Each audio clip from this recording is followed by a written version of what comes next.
We got probably the 100 of our most closest friends came in this morning, so I really appreciate everyone coming through. How's everyone feeling this morning? Good? We need that energy. We need that heat right now. But it is a beautiful day. Couldn't ask for a better day. The sun is shining. We're here to really celebrate an important project in our city. So I want to officially welcome everyone to the ribbon cutting ceremony of the second iteration of Hope Village. Come As You Are, that Bridge Housing Community, a 20-bed transitional housing community for chronically homeless Newark residents. We're so excited to unveil this beautiful project with you today. My name is Louis Valerio. I'm the director of the Mayor's Office of Homeless Services, and I will be your MC for this morning. I won't be doing it alone, though. I have with me some important guests and speakers that will share some remarks about this new and exciting project. And they are our great Mayor, Ras J. Baraka. We have, yes, Mr. Carlton Lewis from the local HUD office. Thank you, Carlton, for being here. Janelle Winters, Director, DCA Division of Housing Community Resources. South Fork Councilman, the great Patrick Council here with us. And then finally, Mr. Mark Madigan, President and CEO of the RWJ Barnabas, who's here to join as well. And if you know, I have to shout out the dignitaries that are here as well. Councilman President McIver, who was here. She was the first one here. She was the first one here. Councilman at-large Count Rountree, who's also a homelessness commissioner. Councilman at-large Crump.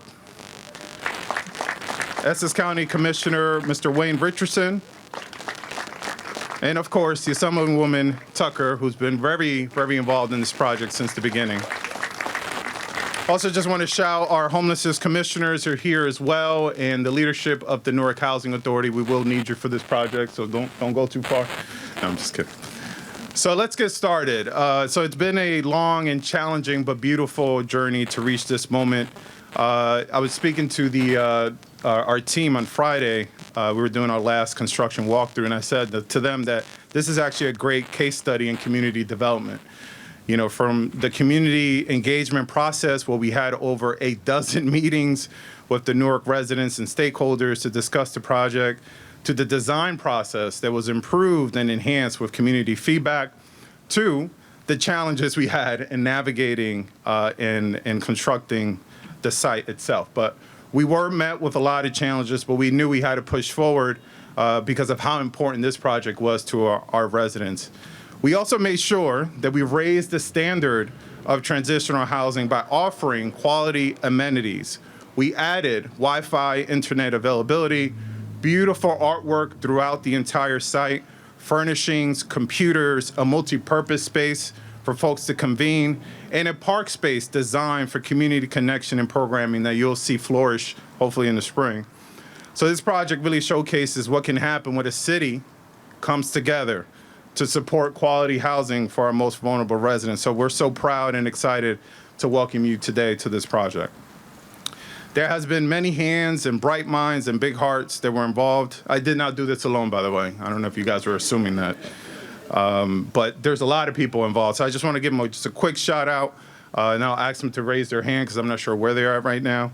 But this was the development team. These are folks that met on a weekly basis to make sure this project got done. Pamela McNeil, our project manager.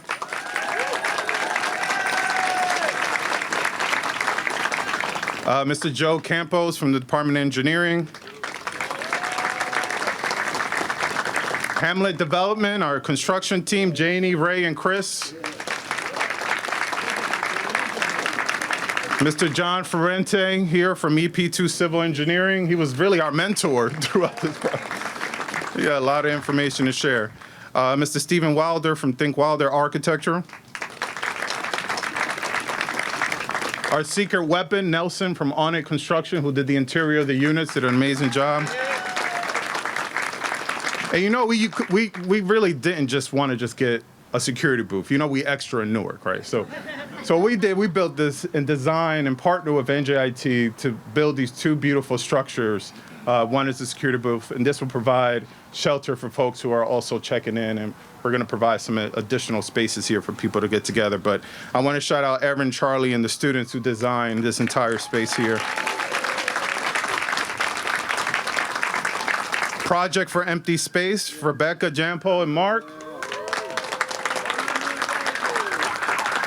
Mark was here on New Year's Eve painting the mural. I saw it. I saw him, came by.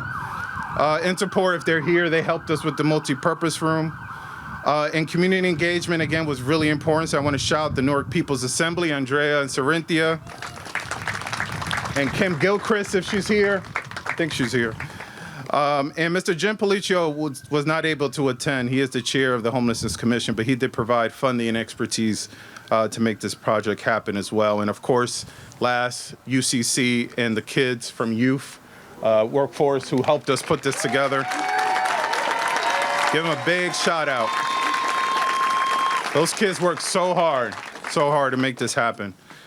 However, none of this could be done without the incredible, of course, leadership and vision and direct investments from our great mayor. Under his leadership, Newark continues to address homelessness and housing challenges. Just a year ago, the mayor, along with other public and private partners, launched the Path Home, Newark's first plan to tackle chronic homelessness. And since then, our mayor has received recognition from the U.S. Interagency on Homelessness, has gained global attention for the city's efforts in reducing unsheltered homelessness, and has been appointed recently to the International Mayor's Council of Homelessness. But he reminds us often that we still have a lot of work to do. It's why the mayor recently released the year one update on the plan that shows all the work we've done and all the work that we still have left to do. And there's some copies here, but it is available online. This update highlights some of the mayor's key strategies, initiatives, and projects, including the new 24/7 drop-in center plan from downtown Newark and the third iteration of Hope Village Resilient Hope. Both are scheduled to begin in earnest this year. And now I have the honor and privilege of inviting our great mayor up to say a few words.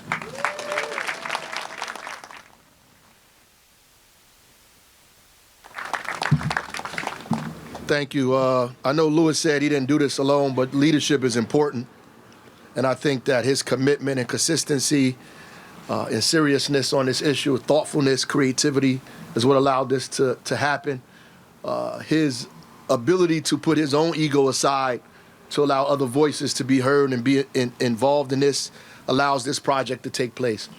Hope Village 1, I just want to thank all of the folks that were involved in Hope Village 1, even the residents who lived and still live in Hope Village 1.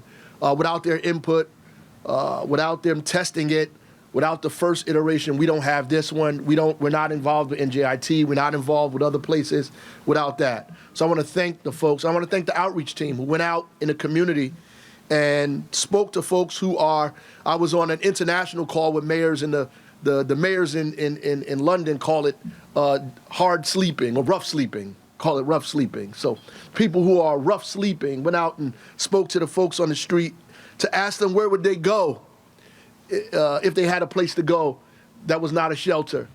And as a result of that, we created Hope Village 1. If you look at Hope Village 1 and Hope Village 2, Hope Village 2 is considerably different than Hope Village 1 because it proves that we've learned. We've learned in that process that we did some things right, but we also did some things wrong. And it's difficult to test things out in cities, which is actually counterintuitive because cities should be the place where you actually get to test things out. You can't test things out because if you fail, you lose your job. And so the incredible thing is that people say, I've read this thing, we're patting ourselves on the back. We don't really have time to pat ourselves on the back. We just have too much work to do. But we can't stop other people from thanking us for the work we are doing. And we're not here saying we solved homelessness because we did not. We have nowhere near solved homelessness. Homelessness is a result of a crack in our system that has existed way before our time. A crack that is widening and deepening as years go on, that is not being addressed. And so homelessness is a result of our Western democracy that has not found a way to take care of the least of us. And so people in Newark, in cities like ours, are burdened with the idea or the weight of taking care of national problems in local places. And so we're doing our best. And so the good thing that I want to say that we're doing at Newark is not running from it. We're not running from critics. We're not running from the issues. We're not trying to escape. We're not trying to hide. We're not pretending it doesn't exist. What we are doing, however, is being creative and allowing as many people that want to be in with us to get in with us and figure this thing out collectively. That's why Louis was able to list a long list of people, you know, and our council people that are here, Councilman our council president MacGyver, Councilwoman Roundtree, our assembly people here as well, you know, Tucker, all of the folks that are involved. RWJ Barnabas, I hated that I went down this because now I have to name everybody. But everybody in here that helped us make this happen, we appreciate it. And so as many hands on deck is a heavy problem that we're carrying and trying to lift down the road. But this, you know, Louis didn't say that the state gave us credit for reducing homelessness, street homelessness, 57%. And I'm gonna tell you this, I didn't know that. I wasn't out counting and trying to figure out, is this something come to me, so on and so on. They told us. And I was like, wow, maybe we should say something about that. and really the credit goes to the people that are not up here. Our outreach workers that are out in the street, that are probably in this crowd somewhere, they're the ones who reduced that, not me. I'm not outside. Yeah. Because I'm not outside moving people off the street to shelters or taking information. I'm not doing that. I get credit for it. My job is to give credit to them because they actually did the work. But I also want to thank God for the opportunity to put us in a position to take care of problems that other people have not had the desire or will to take care of. To face the criticism and the heavy burden of it all, to get out here and just get it done. Right or wrong, I want to thank God for giving us the pathway, the tools, the cooperation from everybody to get to this day. And I appreciate that, and I'm not afraid to say that because there's no way I could get up in the morning and do the work that I do under the heavy scrutiny that I have without believing in something bigger and greater than me. So I appreciate that, and I'm going to thank God every time I get an opportunity. So I thank God today that we were able to provide shelter in what was container. Because these don't look like containers today. These were containers. And so we took all of our ingenuity and turned these containers and criticism from residents, and we can't have that. We can't have that first thing y'all built. We got to do something better than that. So we did something better than that. So I want to thank all the thorns in my side for keeping us humble and keeping us striving to do better. And I'll tell you what, the third iteration of this, created by the NJIT students, the architectural students, is going to be even better than this. So I appreciate all of you for coming out today. You know, I'm glad we get to cut a ribbon. And I drove past it every day. I live up the street, drove past it every day looking at it, so I saw it from the beginning to the end. And the end looks a lot better than the beginning. God bless y'all.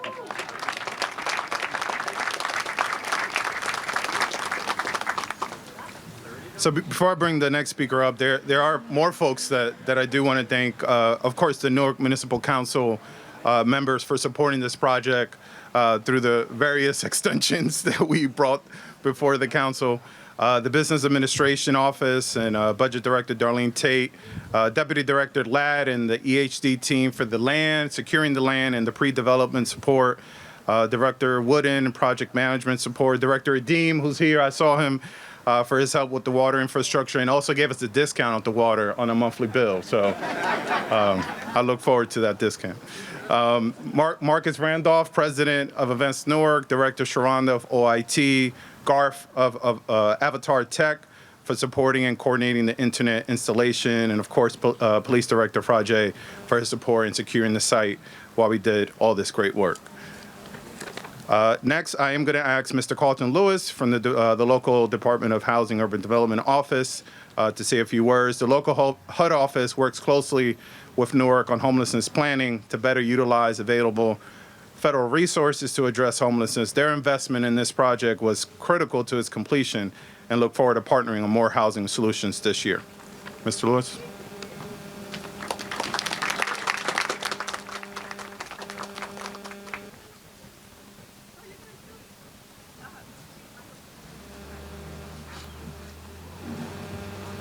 Thank you, Louis.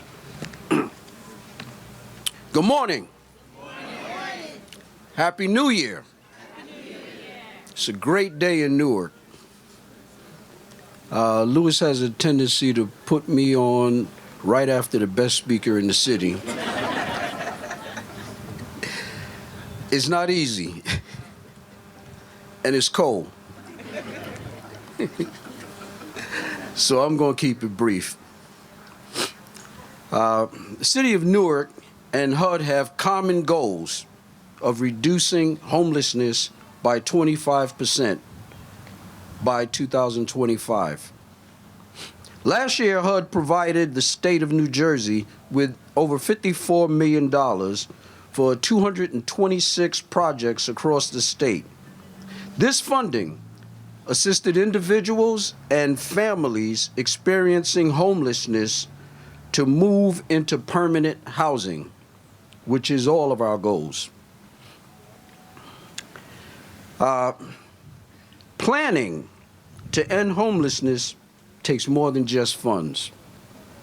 In another capacity in HUD a few years ago, I had to travel from state and county from Buffalo to Camden, working with cities and counties to help them develop plans to end homelessness.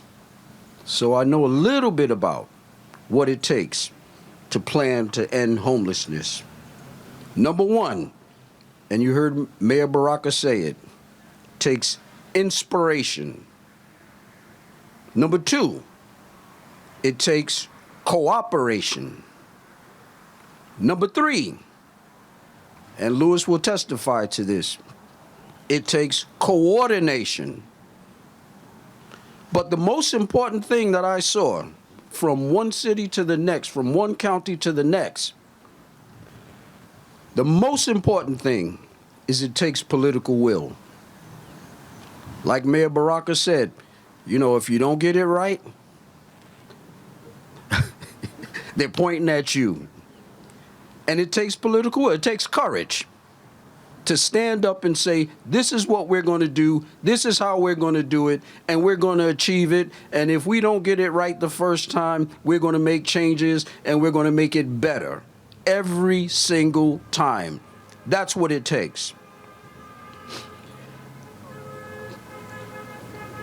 The Pathway Home and Hope Village number 2 is, in my sense, Newark saying that we have accomplished the trifecta. We brought together all of the necessary stakeholders. We brought together all of the necessary funding. We brought together all of the political will, all of the people who it takes to coordinate, all of the people who it takes to develop what you see here today. And for that, I say thank you, Mayor Baraka. Thank you, Newark, and thank you for this wonderful achievement.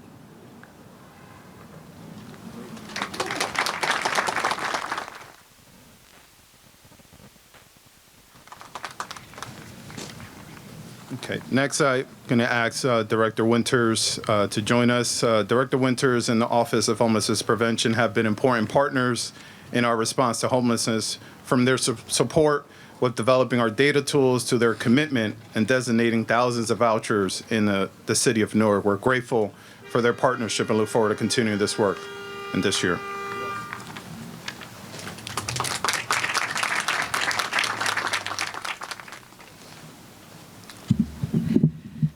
Good morning, everyone. I said to someone a little bit earlier that I always love to come to these events in Newark because you never see an empty room or an empty lot. Everyone always comes out, and it's especially exciting to see people coming out for this event today. And the mayor mentioned earlier, and I'm going to mention it again because it is such an incredible achievement, the reduction in unsheltered homelessness in Newark that we've seen. And it is, you know, you said that we gave you credit for that. Well, all the credit in the world is due to the city of Newark and its leadership for that, but we can't give you that credit. You earned it. Everyone here earned it.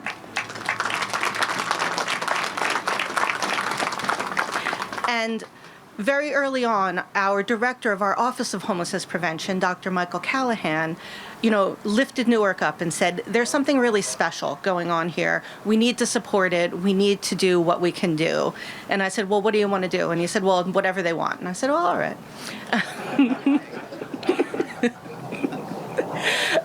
But I think that, and what we have been able to do has been to provide data support so that we know the effects that this work is having. It's important to be able to call that out and say, hey, this is working.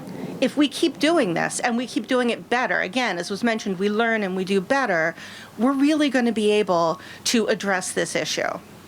And, in addition to that, we've also at the state been able to make investments, not just in supporting the data, but as Louis mentioned, through our federally supported by HUD voucher program, we've been able to designate vouchers specifically for people who are homeless, people who are disabled. A lot of those vouchers, thousands of them actually, coming here to Newark, so that when people are homeless, when they come to a place like this, it is indeed a bridge into a long-term permanent housing solution. And we are so proud to be able to support that work. And the one thing I did want to mention, too, that I haven't necessarily heard anyone mention today is how quickly this happened. And homelessness is a really difficult issue because people are homeless tonight and they need a place to go. But the wheels of government, especially, larger government, have a tendency to turn slowly. And I think the thing we see here is a whole community of people and of leadership saying, we can't wait. We can't wait for what it usually takes. We can't wait for what the usual process is.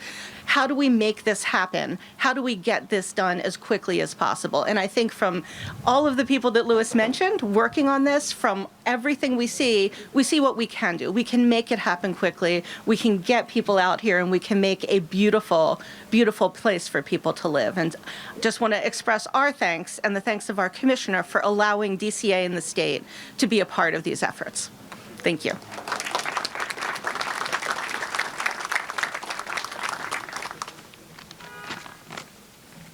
Thank you, Director Winters. Now I have the honor of introducing one of our biggest allies and supporters, and a community leader that understands the complexities of homelessness because he's on the ground trying to solve it as well. And we know that because him and Councilman Roundtree are always calling us at all times of the night.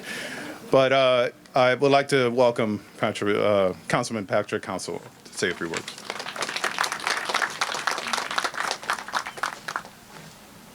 First, I just want to thank Louis for his undying desire to see these projects through.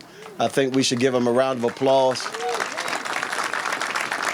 A word that I read, it says, to much is given, much is required. And so we have a mandate to be able to take this blighted area and now turn it into a beautiful place of redemption and reconciliation for individuals who want to reconnect themselves and come back out into this community. I am truly, truly ecstatic about not just only this project, but more importantly about the mayor's commitment to rejuvenate the love of this city and connect all of us together in a way that lets us know that we all matter. From the smallest inkling on the ground to the highest grasshopper on the hill. And so I want to thank my council colleagues also for coming, our council president, Councilwoman Roundtree, Councilman Crump. I see our HUD director who is here. But more importantly, I want to thank all of those individuals. There was a lady, and I really wish I whispered to Louis if I got her name, Mayor. She never missed a meeting. From Sherman Avenue, she came to every meeting at the church here on these corners, the way that the community came together, organized, conversated around all of these efforts and issues to lay out the groundwork and what was needed, and also to push back on all of those people that wanted to provide a bad narrative about what can happen on this corner because they talked about a liquor store, but they didn't know that the owner of the liquor store was a man by the name Ralph who was invested and who came to the meetings and talked about how to make it happen. They talked about the daycare, but they didn't recognize that the daycare folks was engaged and involved in a meeting and talked about a pathway forward of how to engage because many of these individuals are parents that come into this community and live here. And then they talked about what would the need in the necessity the churches be, and it was the churches who opened up their doors. That is the collectiveness and wherewithal of this city, and that is the work that our mayor has done to bring us all together. So I'm excited about all of the partnerships, every partner that is here. We ask that you continue to be engaged, don't disappear, stay in the fight. Thank you.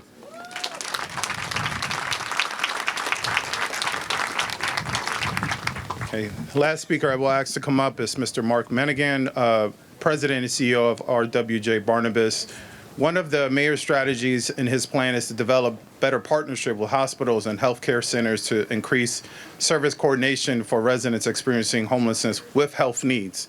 So we're excited that RWJ Barnabas not only made a significant investment to furnish the project, but we will be committing community health workers to this site and other locations to help residents with access to care, health insurance, and other medical needs. Mr. Menegan.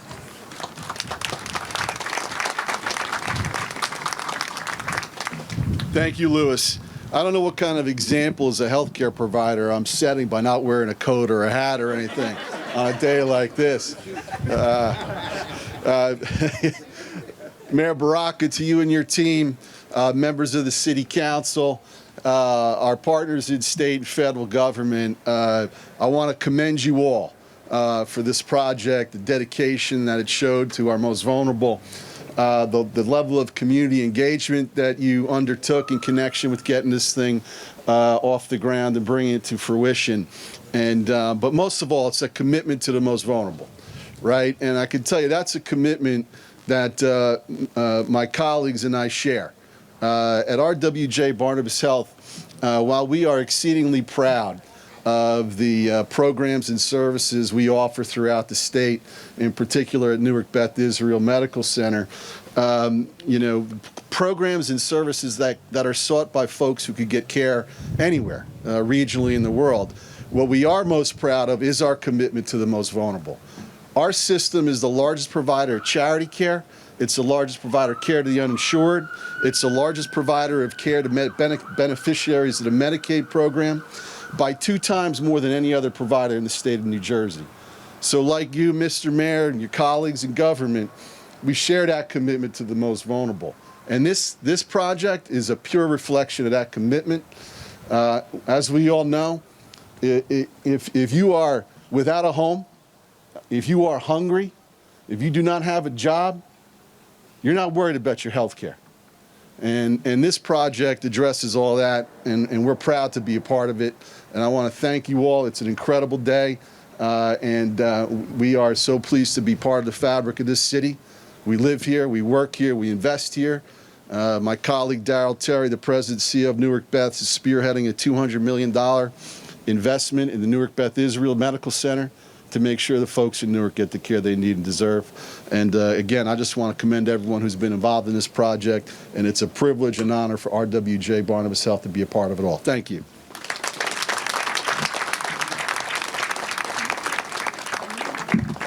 So I just want to announce more partnerships. We're excited about 2 new partnerships. The first one is with support from Jonathan Gordon of the Office of Sustainability. We partner with the Nature Conservancy to secure a $28,000 grant to purchase 30 evergreen trees, 37 shrubs, and 16 ornamental trees that will transform this site in the spring. And I just saw Bilal here somewhere. In partnership with the Rutgers Department of Family and Community Health Science and other partners, including Mr. Bilal, we secured a $94,000 grant to support the building of greenhouses and community gardens, and more importantly, food and nutrition education workshops for the residents here on the site. So we're excited about that. And that is the end. We're going to show a 3-hour documentary on how we built it. It's going to be... No, I'm just kidding. But we are done for the run of the show. At this point, if the mayor wants to come up and take questions for the media only.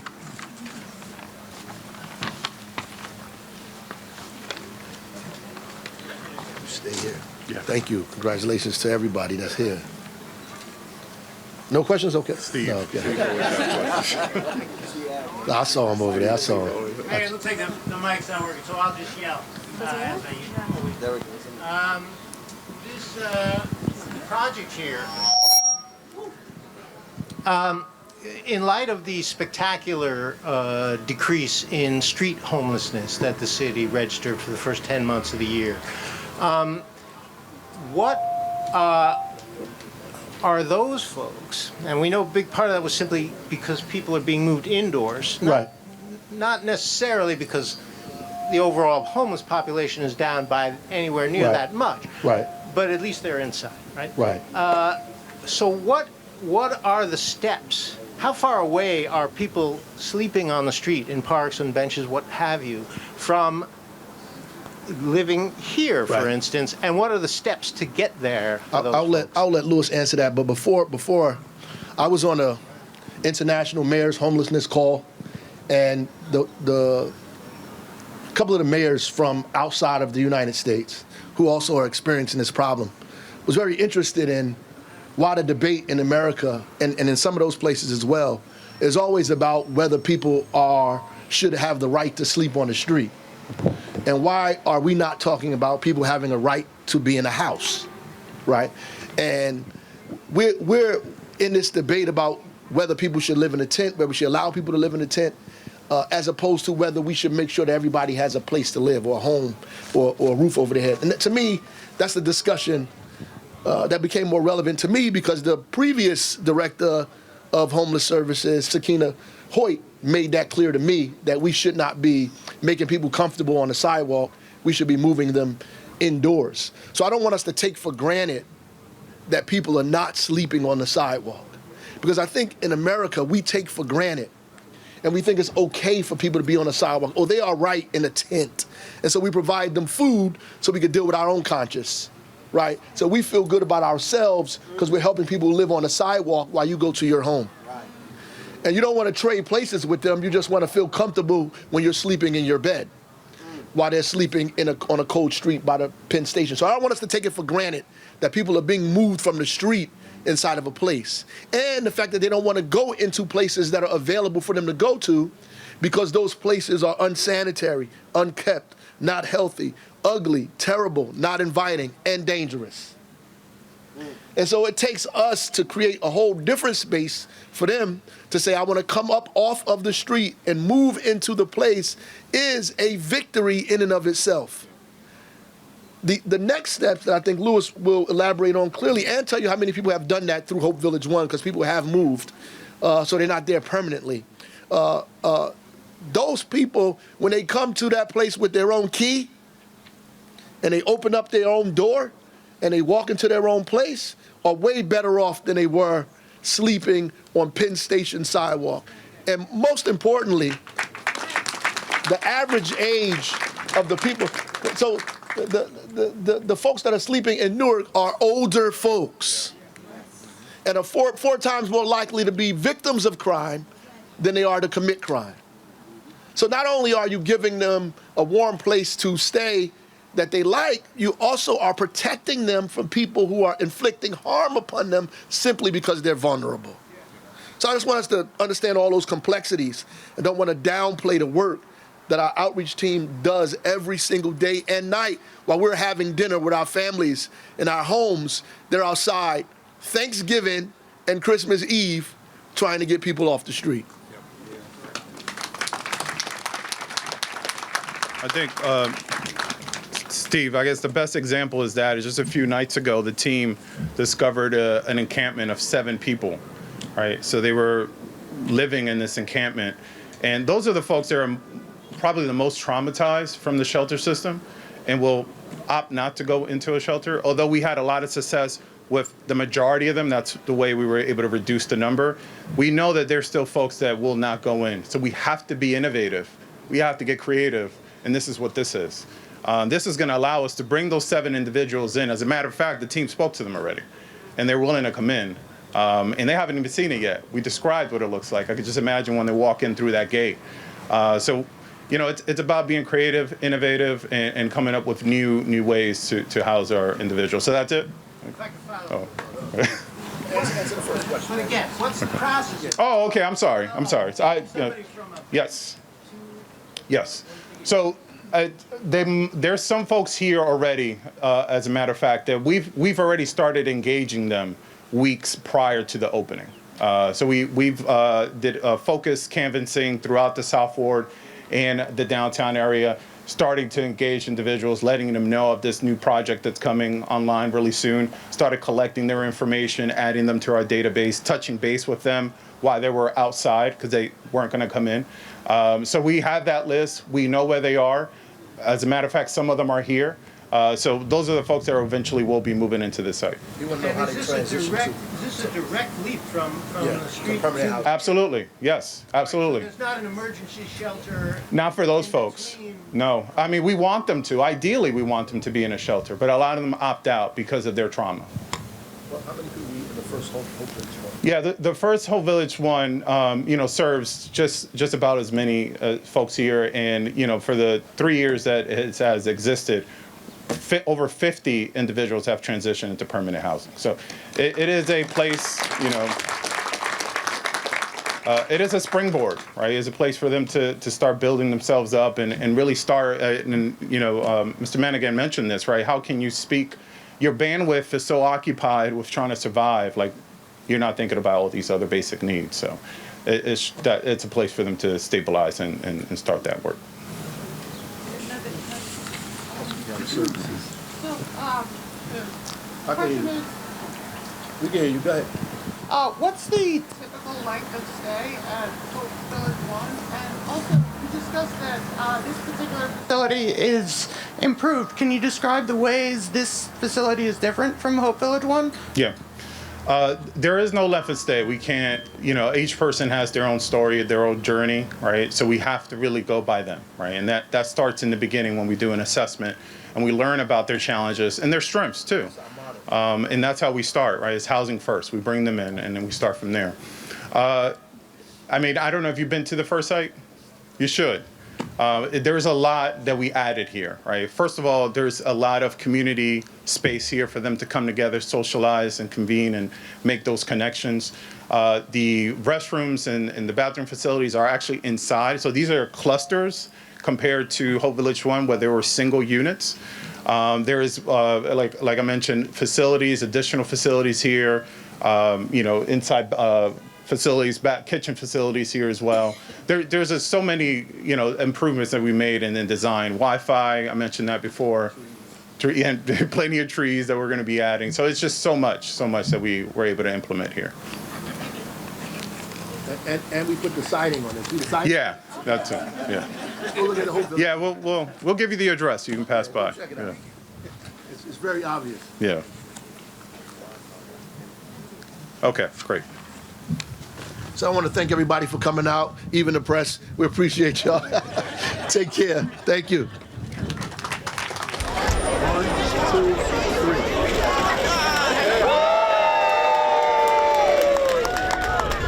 Hello, my name is Stephen Wilder. I'm the principal architect of Think Wilder Architecture. We are the architect for the Newark Hope Village 2 project located here at Elizabeth Avenue.